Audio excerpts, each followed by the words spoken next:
Hi, my name's Dustin, and today on the barrel,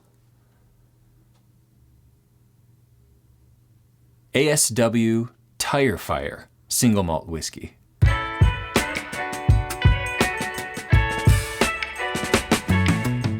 off the bat, the name Tire Fire, I'm sure, is going to scare some people. But, as I always say, if something scares you, try it twice. Put that on everything. ASW is a distillery based in Atlanta, Georgia, and they're doing some very fun things down there in terms of whiskey. I've got a couple of other whiskeys of theirs that are fantastic, and I saw this one on the shelf as I was browsing through a store, and I was like, Tire Fire? What? Yeah. Like if you're walking through a store and you see something with Tire Fire on it, you're either gonna think, that sounds like the worst thing I'll ever drink, or if you're like me, you're gonna be like, that sounds wonderful.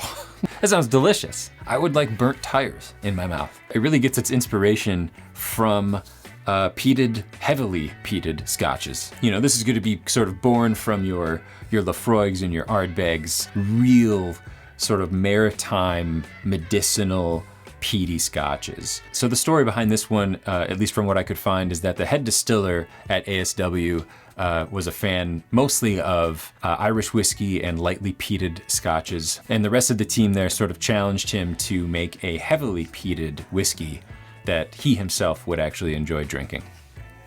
And here we have Tire Fire. I mean, just from the name, you should know what you're getting into. This isn't gonna be your dad's bottle of Jameson. Okay, this is gonna be your grandma's bottle of Tire Fire. Okay, let's check out the bottle. So on the front, Tire Fire, obviously, single malt whiskey, 45.5% alcohol, ASW, Atlanta, Georgia. Puckinsley peated? Puckinsley peated. Not quite sure what that is. On the back, right away, they, at the top, I'm not sure if you can see that in gold letters there. Right away, they've got 45 ppm, which is 45 parts per million of peat. That tells me that this should be on par smoke level with sort of your more smoky Islay scotches. They actually get their peated malt from Scotland, I think from Inverness, Scotland. So they send over that grain to ASW, and then they actually distill that grain, I believe, with their twin pot stills. I don't know if it's twice distilled technically, or if it's just a special kind of pot still that they've got there. But from that, you can probably expect a more sort of dense, viscous, flavorful experience, which is always a good thing.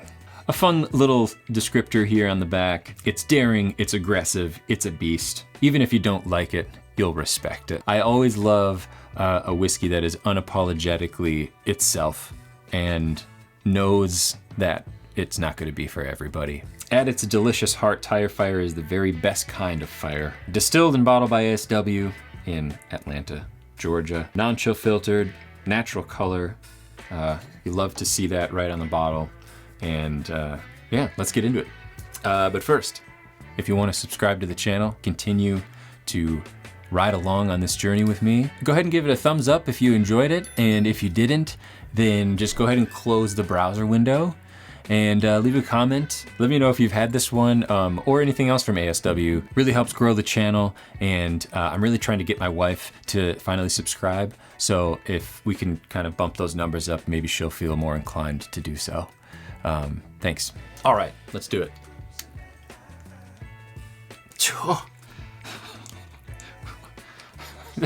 Is this glued on? Is this vacuum sealed?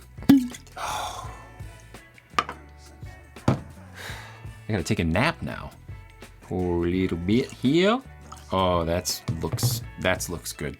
All right, so we got a nice deep, I don't know if I would say, it's almost on the verge of being an amber color rather than gold. Again, you already know what you're getting into with this bottle. Let's see what it smells like. I wonder.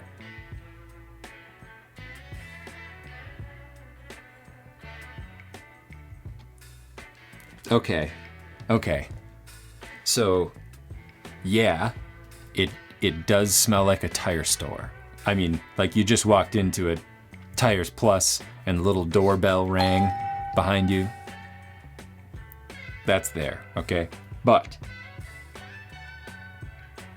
underneath that is a noticeable and enjoyable maltiness and creaminess, maybe even a little bit of like cherry. Like obviously not a bright citrus, vibrant fruit, but especially if you're somebody who drinks peated whiskeys already, you'll probably have an easier time picking out other flavors. But if you're sort of just diving into smoky whiskeys, you walked into a tire store.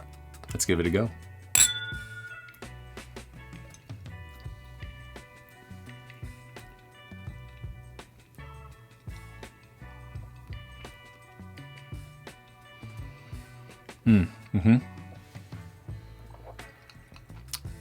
Okay, nice. So what doesn't transfer to the palate, at least as much for me, is that rubber note, which is good. I enjoy that a lot more on the nose than I do the palate, which I feel like most people probably would. But what does come through is more of that smoke, campfire, burnt peat, and it's really pleasant. So that kind of like hits you in the face right away with that smokiness, and that just sort of dissipates away. And then underneath that is sort of a layer of like sweet sugar, like probably like a brown sugar. And again, a dark cherry is coming through for me. That smoke lingers lightly then in the finish. So it's very much like right away in your face smoke.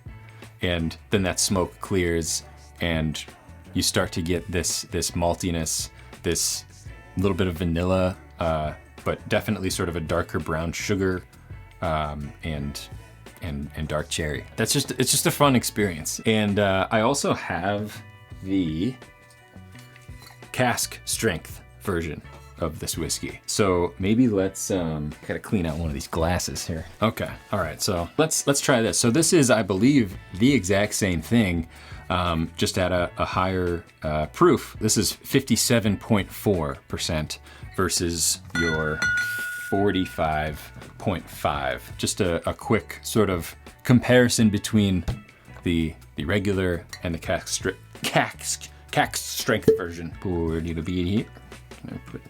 I need 2 holes for this.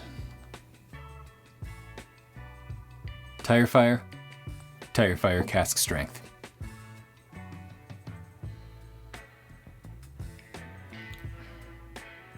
The nose isn't quite as prominent, actually. A little more sort of that rubbery, and it's a little more dense on the non-cask strength version.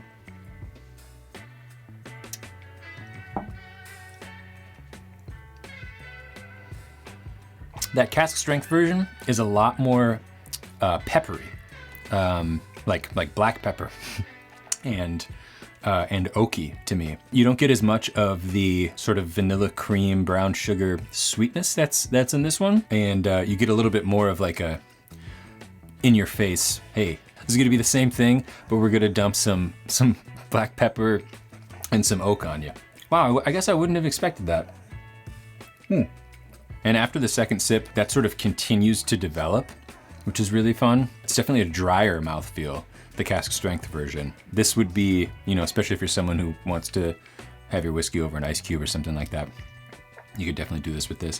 It isn't a super high, 57.4 isn't incredibly high. You don't get a big ethanol burn either, which is nice. You can really get those flavors coming through. I think honestly, I prefer the non-cask strength version for sort of the full like tire fire experience, and maybe what that head distiller set out to do, which was to make something heavily peated and in your face, but also enjoyable and drinkable, and sort of incorporating those sweeter, creamier vanilla flavors in there. Another fun one to bring out and share with people, because it's so interesting, and just the name, I mean, what else do you expect? Thanks so much for watching once again, and tune in next time when I call the president of your local area.